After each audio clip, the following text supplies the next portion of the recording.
Hello, and welcome to Anime Audio Commentary. Today I'll be commenting on episode 3 of My Dress Up Darling. If you'd like to watch along, then start watching now.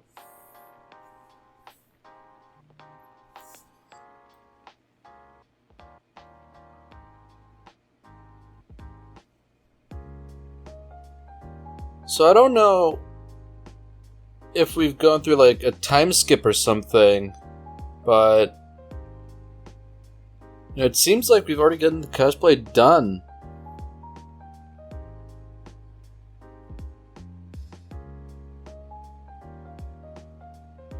You know what? I think this is probably just Gojo's nightmare.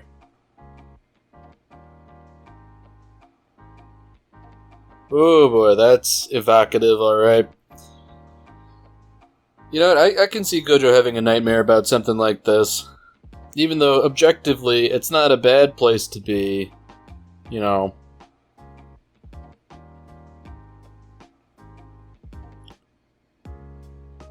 Man, I don't have stress dreams like that. I normally just have stress dreams about going to work and doing work, and then when I show up to work the following day, the work's not done.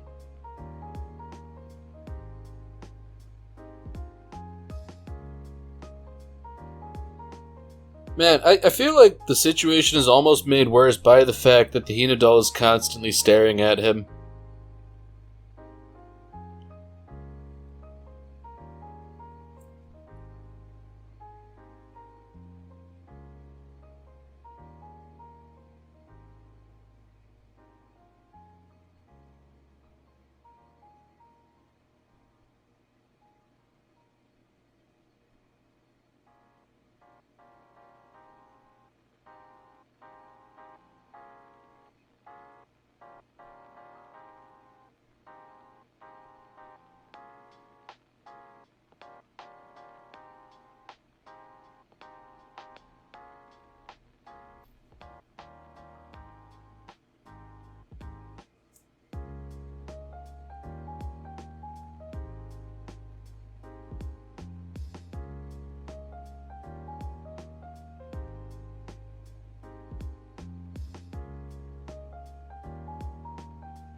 Man, I find it notable that Gojo's still struggling with this whole thing.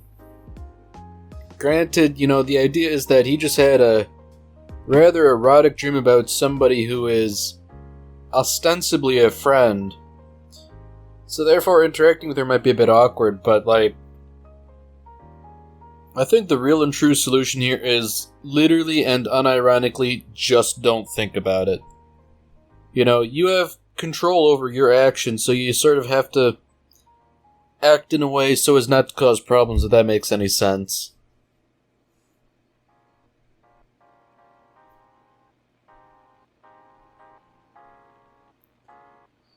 Oh, oh man, he just sort of apologizes. Oh boy. You know, it doesn't help that Marin's sort of just like a flirty person in general, and Gojo's such a, I don't know, socially awkward to extreme lengths that like he just can't interact with people normally, the poor guy.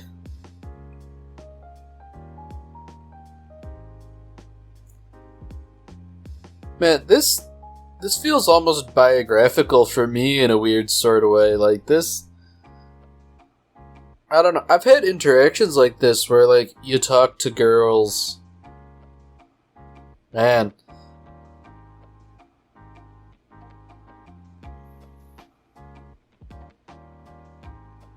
Ah, the poor guy. I wonder if this is gonna become the status quo. Gojo getting dragged around with Marin's friends.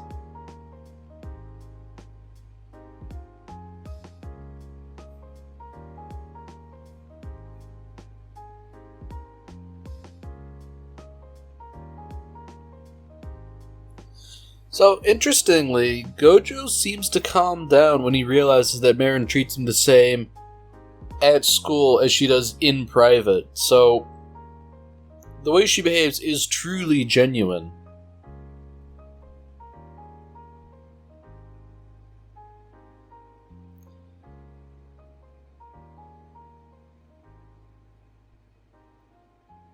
So I find it interesting that Gojo is now being evasive after seemingly getting over his issue. One cannot fathom the mind of this guy.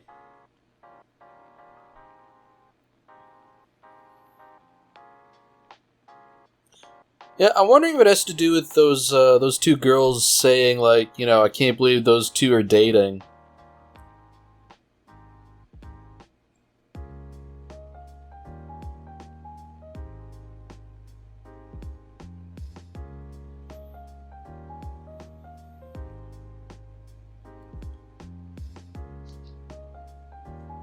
So even despite her wanting to shop for, you know, outfit material, he just kind of turns her down, and I'm not really sure why.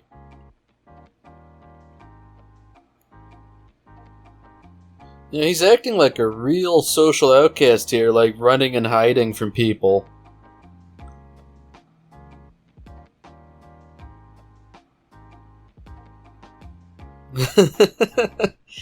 Ah, man, he thinks sort of like crouching around the corner is a good hiding place. What a guy.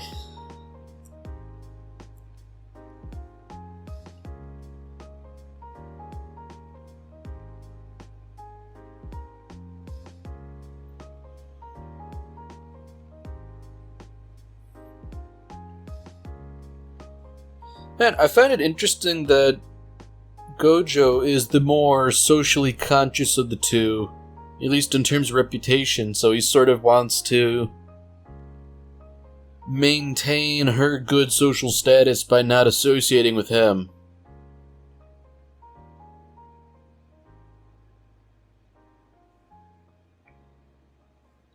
And she can't help but tease him just a little bit. You know, whether it's intentional or not, I think there's some interesting symbolism here of her dragging him out of the shade and into the sunlight.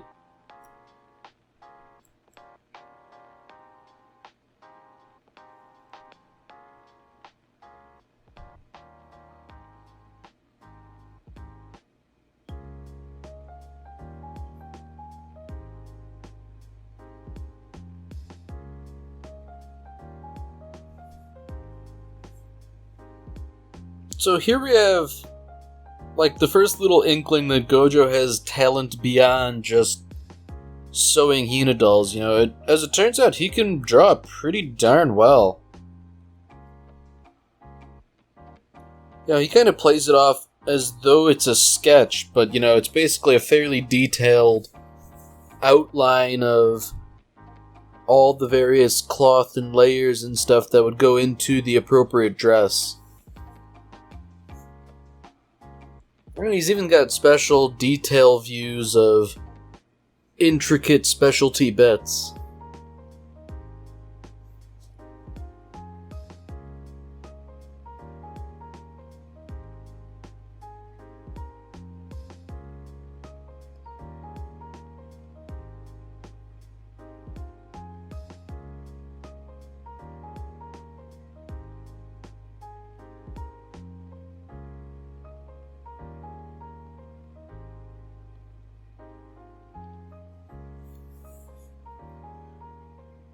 So I find it interesting that now, having an understanding of the media, you know, he's taking that into consideration for picking the material. You know, the characters being upper class would mean they would need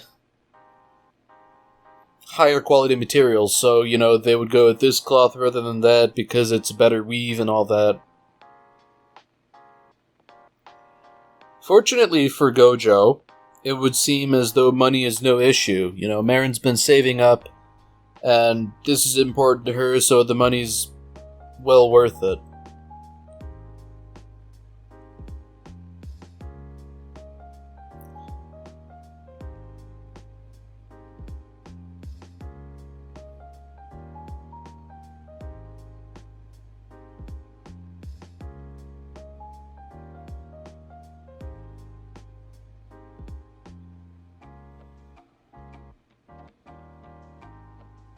This is a neat little montage sequence showing them picking up all the various bits and items they need.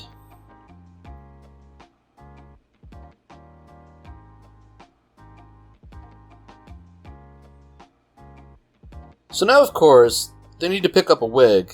The character's got a different hairstyle than Marin, and it would make sense that she's not willing to get an entirely new haircut and dye her hair just for a single occasion, so it would make more sense to get a wig, and that makes perfect sense.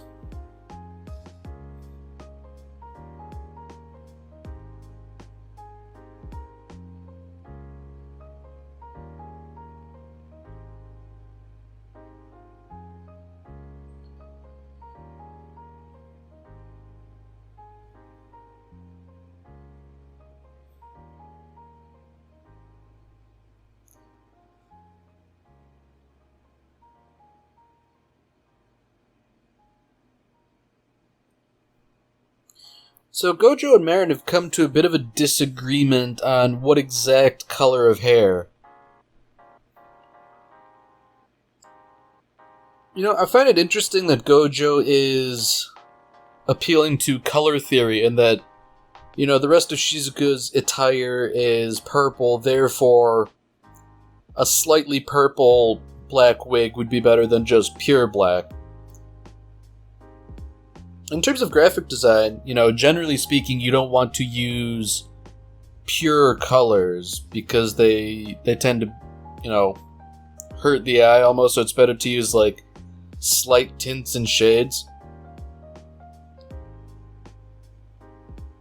Gojo's got, a real attention to detail here that, I don't know, I think it's kind of being overlooked by Marin,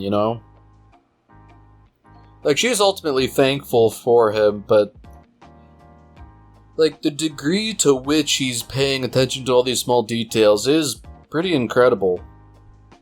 Because it seems as if he has, in-depth knowledge in all these different things, hairdressing, color theory, and all that.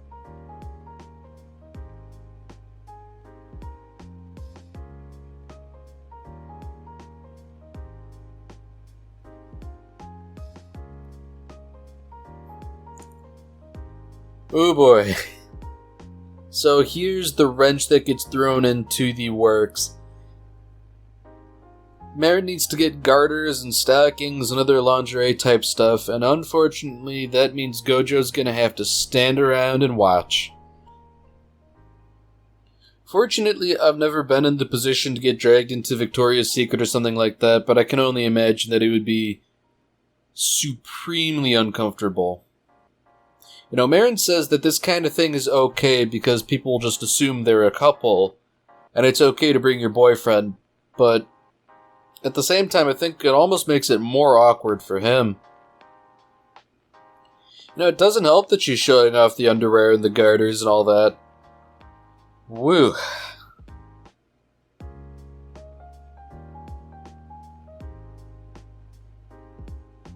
And she knows exactly what she's doing.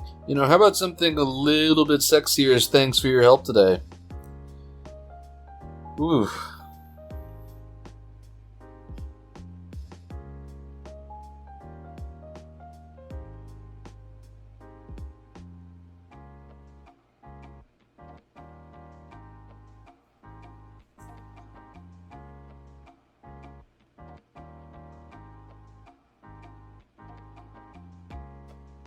Oh my god. Holy shit, they're just talking about that in public, like some dude blasting rope on stage non-stop in the game. Oh my god, I really sympathize for those people. They're just looking on in horror. And you know what? I sympathize for the protagonist too. I'm pretty sure there was like a news story from a couple years ago where a guy in Brazil died of dehydration because he just decided he was going to spend the entire day jerking it, and he did so much that he expelled enough body fluids to die of thirst. Wow, you know, I really wasn't expecting them to just talk about elements of the game in public, not in hushed tones.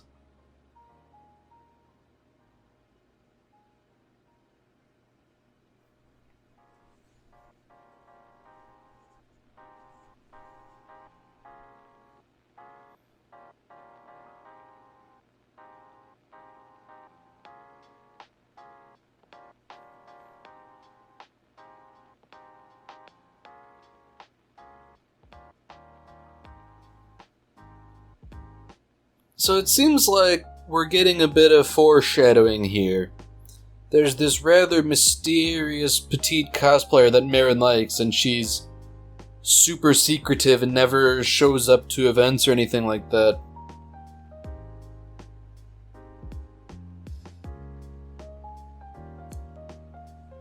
Yeah, I'm willing to bet a fair bit that this character is going to show up at some point.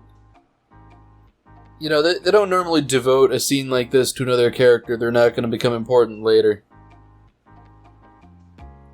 Of course, at the same time, Marin's also talking about the photography aspect of cosplay, so it seems to me that, in all likelihood, Gojo's probably going to have to become a photographer too at some point. I know a little bit of photography, but, like, that is an expensive hobby. Cameras cost damn near a fortune.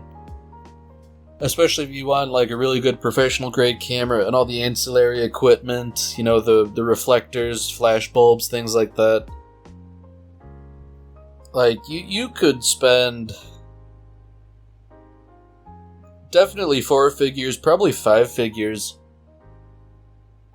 I know lenses too can be particularly expensive, but man, crazy stuff.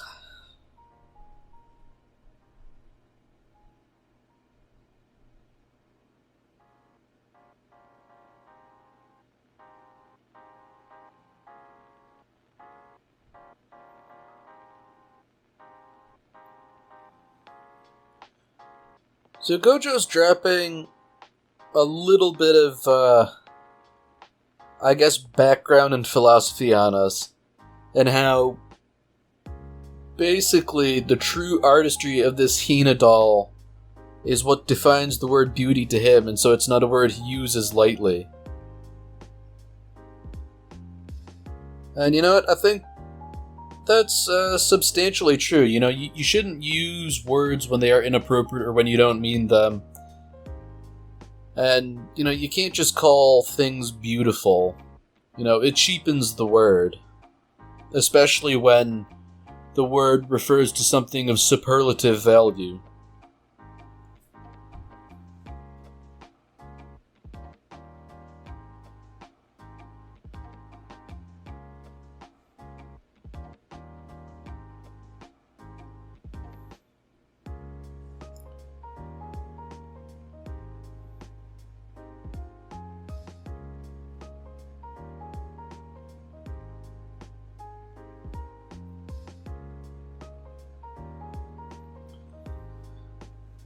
So it seems like in addition to really liking emojis and anime and manga and all that, Marin's also a big eater.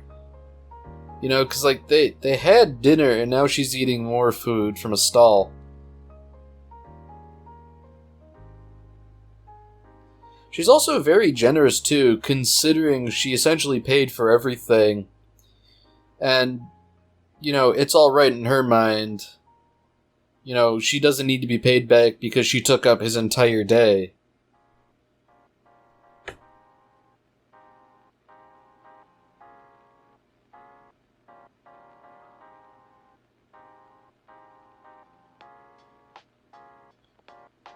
You know, she's also bringing up a fair point, too, where if you talk to somebody about something you like, and then they just sort of say, yeah, that's cool, and changes the subject, you know, that's a real kick in the balls, especially if you're talking about a hobby or something you enjoy. I mean, on the one hand, you can't expect people to take more than a token interest, but at the same time, to be dismissive of something is, I think, fairly rude. So, given that Gojo actually took the time to play through the Orojis, gives an indication of his sincerity.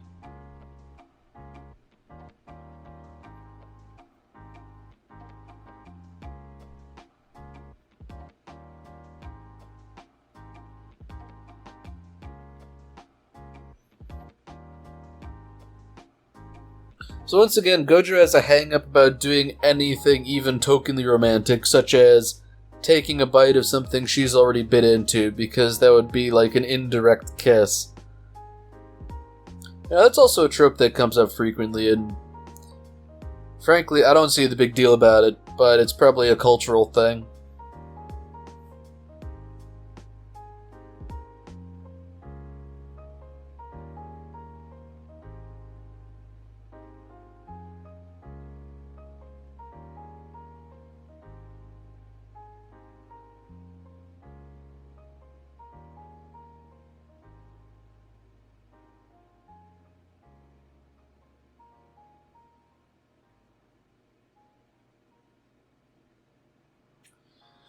Ooh, so it seems like Marin's dropped a bombshell. Cosplay events in 2 weeks, and that means the outfit needs to be made by then. That is a tight deadline. Oh man, poor Gojo.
Alright, well, that's it for this episode.